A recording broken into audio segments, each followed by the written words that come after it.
बिस्तर पर बैठकर भोजन करने से क्या होता है। यमराज ने चित्रगुप्त को जो रहस्य बताया था वह सुनकर आपके भी रोंगटे खड़े हो जाएंगे। तो चलिए जानते हैं कि मनुष्य को बिस्तर पर बैठकर भोजन क्यों नहीं करना चाहिए। एक बार यमलोक में यमराज अपने सभागार में सिंहासन पर विराजमान थे और उनके समीप चित्रगुप्त बैठकर विनम्रता पूर्वक बात कर रहे थे। वार्तालाप के दौरान चित्रगुप्त ने यमराज से जिज्ञासा प्रकट की है, प्रभु कृपा करके मेरी कुछ शंकाओं का समाधान कीजिए। मनुष्य को भोजन किस प्रकार से करना चाहिए, भोजन करने के लिए उचित दिशा और स्थान कौन सा है, किन स्थान पर बैठकर भोजन नहीं करना चाहिए, भोजन से पूर्व क्या करना चाहिए और भोजन के बाद क्या करना चाहिए, किसके घर का भोजन नहीं करना चाहिए, किन स्थान पर बैठकर भोजन करने से आयु कम होती है। कृपया करके मेरे इन सभी प्रश्नों का उत्तर दीजिए। यमराज मुस्कुराए और चित्रगुप्त को उत्तर देते हुए बोले, हे चित्रगुप्त, तुमने बहुत उचित प्रश्न पूछे हैं। वास्तव में इन सभी प्रश्नों का उत्तर मनुष्य के आचार व्यवहार और उसकी आदतों में छिपा होता है।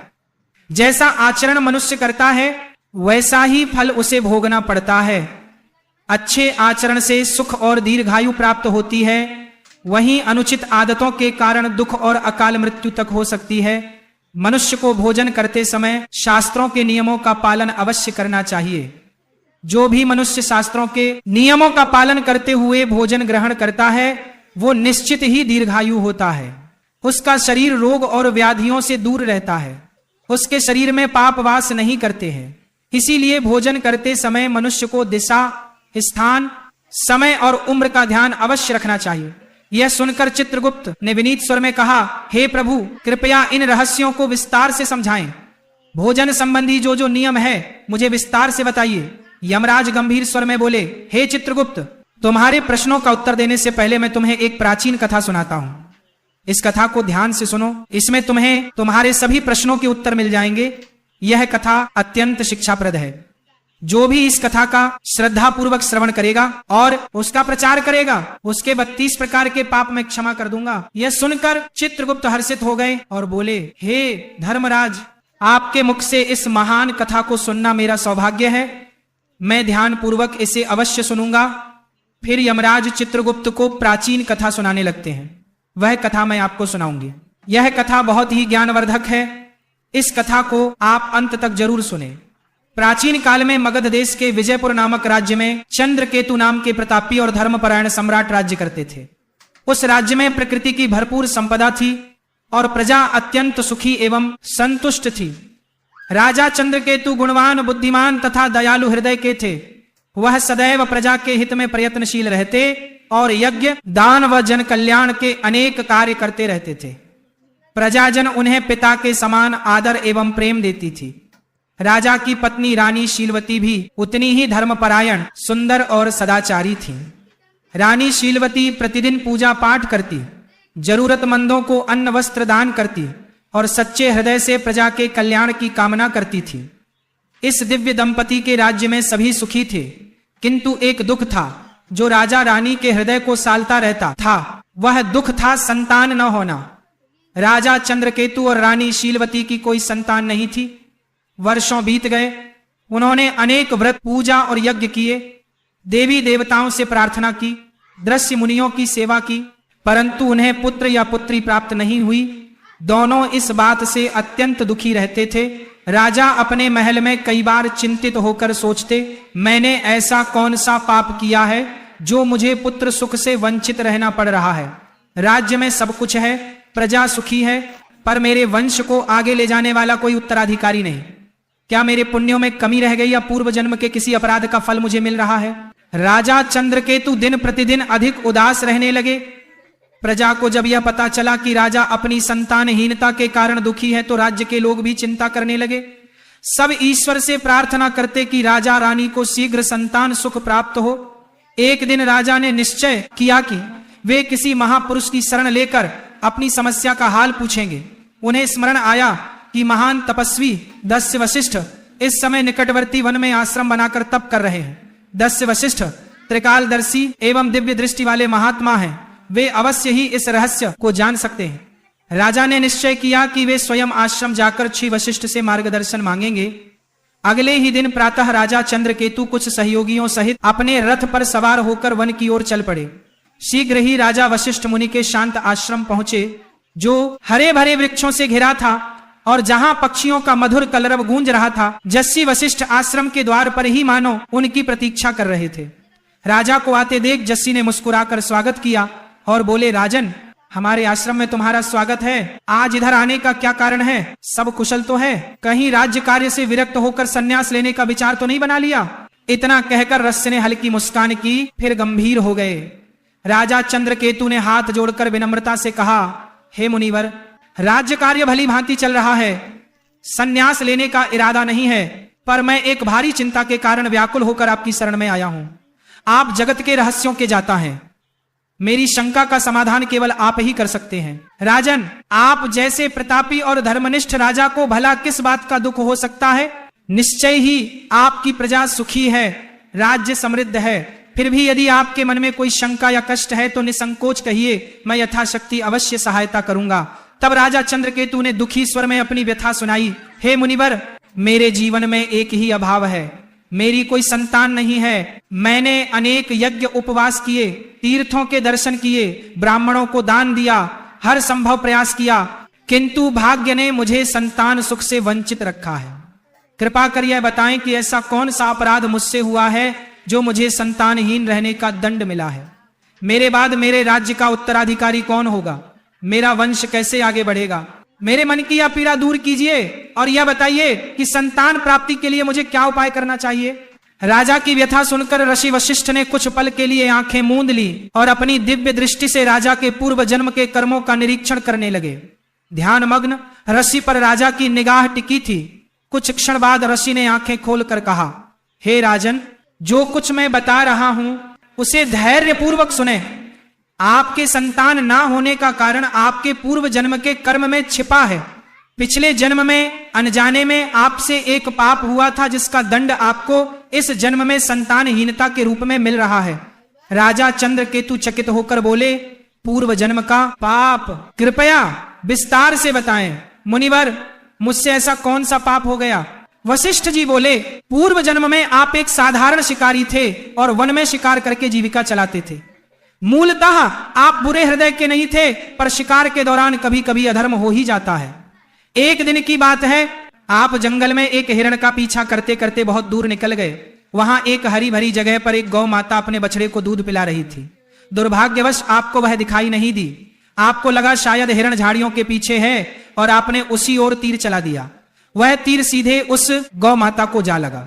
बेचारी गाय बुरी तरह घायल हो गई और पीड़ा से भूमि पर गिर पड़ी। उसका बछड़ा डरकर कांपने लगा। जब आपको अपनी भूल का पता चला तो आप बहुत पछताए और भागकर गाय के पास पहुंचे। आपने तुरंत उपचार का प्रयत्न किया, पर कुछ देर बाद उस गाय ने तड़प कर प्राण त्याग दिए। हे राजन, गौ माता को अकारण कष्ट पहुंचाने के कारण ही आपको वर्तमान जन्म में संतान सुख से वंचित रहना पड़ा है। गाय परम पवित्र प्राणी है और उसे गौ माता कहा जाता है। उसकी पीड़ा का पाप बहुत बड़ा होता है। भले ही वह अनजाने में हुआ, लेकिन पिछले जन्म में आपके हाथों यह पाप हुआ था, इसलिए इस जन्म में आपको पुत्रहीन रहने का श्राप मिला। पूर्व जन्म का यह रहस्य सुनकर राजा चंद्रकेतु के नेत्रों से आंसू बहने लगे। वे दुखी होकर बोले, मुनिवर, मुझे पछतावा है कि पिछले जन्म में मुझे ऐसा अनर्थ हो गया। मैंने अज्ञानवश गोहत्या का पाप किया। अब बताइए कि इस पाप से मुक्ति का कोई मार्ग है क्या? कोई प्रायश्चित है जो मैं कर सकता हूं? कृपा करके मुझे इस पाप से उबरने का उपाय बताएं। नश्य वशिष्ठ ने कोमल स्वर में कहा, हे राजन, हर पाप से प्रायश्चित द्वारा मुक्ति संभव है। यदि मनुष्य हृदय से प्रायश्चित करना चाहे, आपके मामले में भी उपाय है। गौ हत्या या गौ को कष्ट देने के प्रायश्चित स्वरूप आपको गौ सेवा करनी चाहिए। आप पूरी निष्ठा से गायों की सेवा करें, भूखी गायों को चारा पानी दें, गौशालाएं बनवाएं, बीमार गायों का उपचार करवाएं और गौ माता के प्रति प्रेम एवं भक्ति रखें। गौ सेवा से बढ़कर कोई पुण्य नहीं है। इसी से आपके पूर्व जन्म के पाप का शमन हो सकेगा। राजा चंद्रकेतु ने आशिक के चरण पकड़ लिए और कृतज्ञता से बोले, मुनिवर, आपने मेरी आंखें खोल दी। मैं अवश्य आपके बताए मार्ग का पालन करूंगा। गौ माता की सेवा करके ही मैं अपने पाप धोने का प्रयास करूंगा। नस्सी वशिष्ठ ने आशीर्वाद देते हुए राजा को विदा किया। राजा चंद्रकेतु आश्रम से लौटकर पूरी निष्ठा के साथ गौ सेवा में जुट गए। उन्होंने राज्य भर में गौशालाएं बनवाई और स्वयं प्रतिदिन गायों की देखभाल व पूजन करने लगे। रानी शीलवती भी गौ माता की सेवा में बराबर लगी रही। उन्हें पूर्ण विश्वास था कि गौ सेवा से उनके जीवन का अंधकार अवश्य दूर होगा। कई महीनों तक निरंतर श्रद्धा पूर्वक गाय की सेवा करने के बाद भगवान ने उनकी प्रार्थना सुनी। रानी शीलवती ने अंततः एक सुंदर पुत्र को जन्म दिया। वर्षों बाद संतान सुख पाकर राजा रानी की खुशियों का ठिकाना ना रहा। पूरे राज्य में आनंद मनाया गया और उस शुभ अवसर पर प्रजा ने भी हर्षोल्लास से उत्सव मनाया। समय बीतता गया। राजकुमार हृष्टपुष्ट बालक के रूप में बड़ा होने लगा। राजा रानी ने उसका लालन पालन बड़े लाड़ प्यार से किया। वर्षों बाद संतान मिलने के कारण राजकुमार की प्रत्येक इच्छा पूरी करते थे। माता पिता को प्रसन्न रखने के लिए महल के सेवक भी राजकुमार को दुलार देते और कभी किसी बात के लिए उसे कठोर अनुशासन में नहीं रखा जाता था। अत्यधिक लाड़ प्यार के कारण राजकुमार अनुशासनहीन होने लगा था।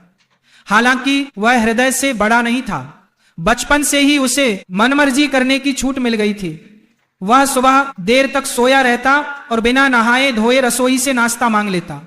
कभी भोजन कक्ष में जाने का कष्ट नहीं करता, बल्कि बिस्तर पर ही भोजन करने की जिद करता। महल के दास दासियां सोने की थाली में तरह तरह के पकवान सजाकर राजकुमार के शयन कक्ष तक ले आते। राजा या रानी उसे डांटते टोकते नहीं थे और सेवक भी उसकी हर इच्छा पूरी करते थे। राजगुरु सहित कुछ बुजुर्गों ने कभी कभार राजकुमार को समय पर स्नान करने और उचित स्थान पर बैठकर खाने की सलाह भी दी, परंतु माता पिता ने प्रेमवश उसकी गलतियों को अनदेखा कर दिया।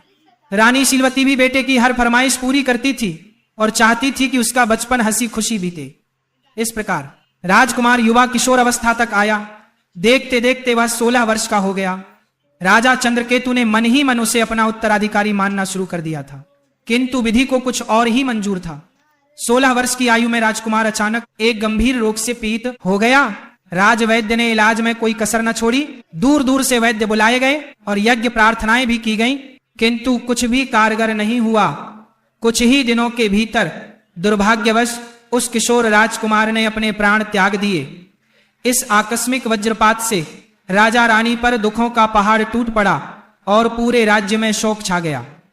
इस घटना के बाद राजा चंद्रकेतु ने राजपाट त्यागने का निर्णय कर लिया। उन्होंने अपने भतीजे को राज्य सौंप दिया और रानी शीलवती के साथ वन में जस्य वशिष्ठ के आश्रम जा पहुंचे। जस्य वशिष्ठ ने राजा रानी को अत्यंत शोकाकुल देखा तो स्नेहपूर्वक कारण पूछा, राजन आप इतने व्यथित क्यों हैं? राजा चंद्रकेतु ने रोते हुए अपने पुत्र की अकाल मृत्यु की कथा रस्सी को सुना दी। तब रस्सी वशिष्ठ ने ध्यान लगाकर अपनी दिव्य दृष्टि से कारण जानने के बाद कहा, हे राजन, आपके पुत्र की आयु क्षीण होने का कारण उसके अपने ही आचरण में था। आपको पूर्व जन्म के पुण्य फल से पुत्र की प्राप्ति तो हुई, किंतु आपके पुत्र ने बचपन से ही कुछ ऐसी अनुचित आदतें अपनाई जिनके परिणाम स्वरूप उसे अल्पायु में ही मृत्यु का सामना करना पड़ा है।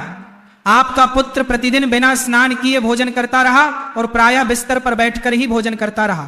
जो मनुष्य बिना नहाए धोए भोजन करता है उसकी आयु क्षीण हो जाती है, और जो मनुष्य बिस्तर पर बैठकर भोजन करता है उसके शरीर में विभिन्न रोग उत्पन्न हो जाते हैं और उसके जीवन के भी असमय समाप्त हो जाने की आशंका रहती है। अनेक औषधियों और प्रयासों के बावजूद आपका पुत्र बचाया नहीं जा सका, क्योंकि उसकी देह उन अपवित्र आदतों का शिकार हो चुकी थी। राजा चंद्र के इन वचनों ने राजा रानी की आंखें खोल दी। उन्हें अपनी भूल का गहरा पश्चाताप हुआ और उन्होंने सांसारिक मोह त्यागने का निश्चय किया। राजा चंद्रकेतु ने वहीं आश्रम में रहकर शेष जीवन तपस्या और भगवान के चिंतन में बिताया। रानी शीलवती ने भी राजसी ठाट बाट त्याग कर अपने पति के साथ सादा जीवन अपना लिया। इस प्रकार राजा रानी ने दुख से ऊपर उठकर धर्म के मार्ग पर शांति पाली। कथा सुनाकर यमराज ने चित्रगुप्त की ओर देखते हुए कहा, देखा चित्रगुप्त, किस प्रकार मनुष्य की अपनी आदतें उसके जीवन को संवारती या बिगाड़ती हैं। राजा चंद्रकेतु जैसे पुण्यात्मा को भी अपने पुत्र की अकाल मृत्यु का दुख सहना पड़ा, क्योंकि उनके पुत्र ने गलत आदतों का पालन किया था। अतः प्रत्येक मनुष्य को सावधान रहना चाहिए कि वह किस प्रकार का आचरण कर रहा है। मनुष्य को सदैव भोजन करने से पूर्व शारीरिक शुद्धि कर लेनी चाहिए। अपने 5 अंग, दोनों हाथ, दोनों पैर तथा मुखमंडल को अच्छी तरह जल से धोना चाहिए। यदि संभव हो तो भोजन से पूर्व स्नान करके पवित्र होकर ही अन्न ग्रहण करना चाहिए। बिना स्नान किए भोजन करना शास्त्रों में वर्जित है।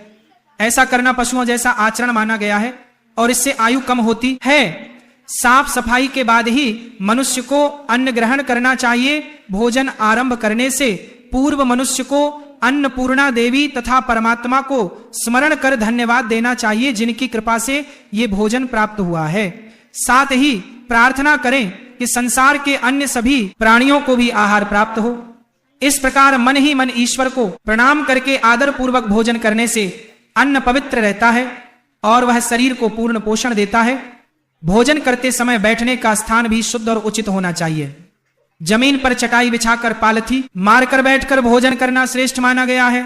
बिस्तर पर बैठकर भोजन करना अशुभ तथा स्वास्थ्य के लिए हानिकारक होता है। शैया पर अन्न ग्रहण करने से अपवित्रता बढ़ती है और शरीर विभिन्न रोगों का घर बन जाता है। हे चित्रगुप्त, 3 प्रकार का भोजन मनुष्य को कभी नहीं करना चाहिए। पहला वह भोजन जिसके ऊपर से कोई व्यक्ति पैर रखकर चला गया हो या जिसे किसी ने लांग दिया हो, ऐसा अन्न अपवित्र हो जाता है और उसे खाने से उम्र घटती है। वह तरह तरह के रोग लगते हैं। उस भोजन को पशुओं को डाल देना चाहिए। दूसरा वह भोजन जिसमें बाल, कीड़े या कोई अन्य अशुद्ध वस्तु गिर गई हो। यदि थाली के भोजन में बाल निकल आए तो समझना चाहिए कि वह अन्न त्याग देने योग्य हो गया है। ऐसा अन्न ना स्वयं खाना चाहिए, ना भगवान को भोग लगाना चाहिए। ऐसे अशुद्ध अन्न का सात्विक लाभ समाप्त हो जाता है और प्रेत योनि के जीव उसका उपभोग करते हैं। तीसरा वह भोजन जो किसी अन्य के लिए परोसा गया हो।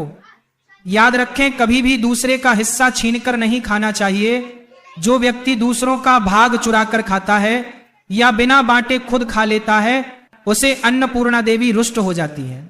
ऐसा करने से उसके पुण्य नष्ट हो जाते हैं और उसके जीवन में दरिद्रता एवं संकट आते हैं। अतः भोजन हमेशा सबसे बांटकर और उचित पात्र को अर्पित करके ही करना चाहिए।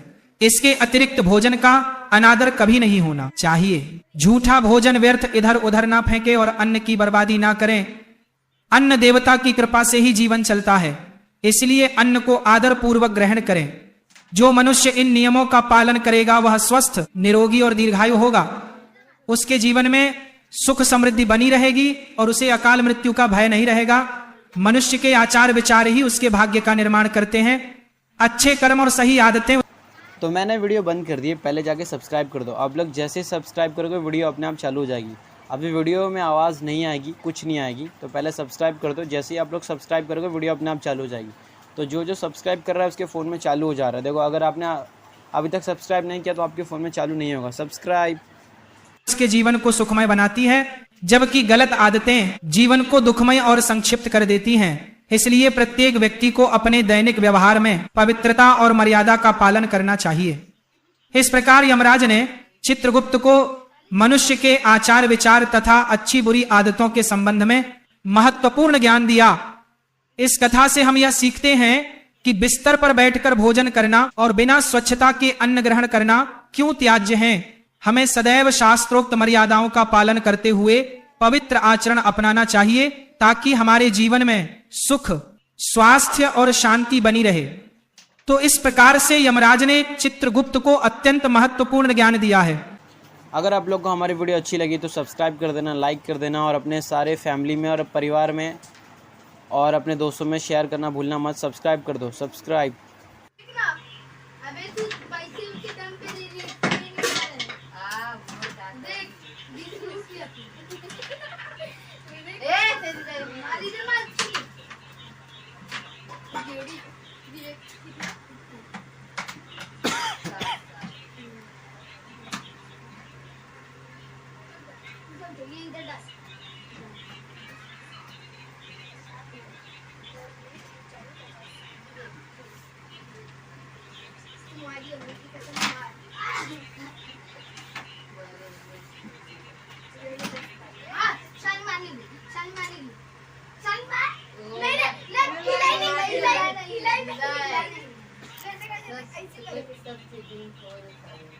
अभी बात हो गया चिटिंग खोर।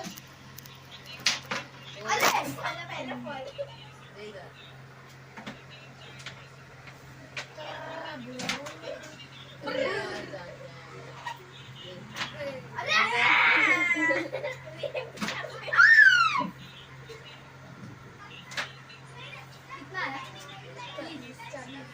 कितने का मैच? अरे यार एक 20 आ जाना सोच रही थी मार के सब चप्पल ले ली कि ये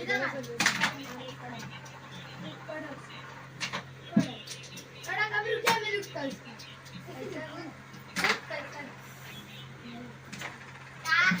चालीस कर दे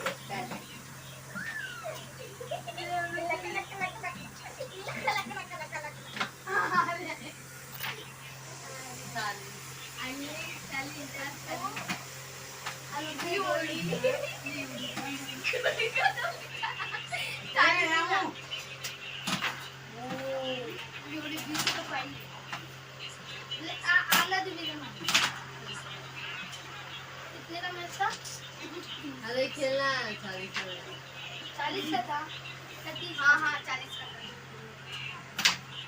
40 का गए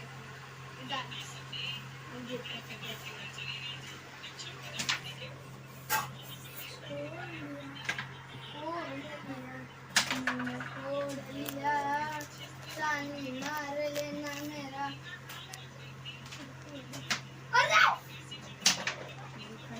छोड़ दे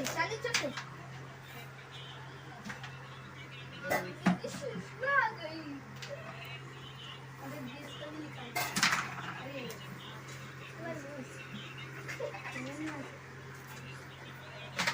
आलू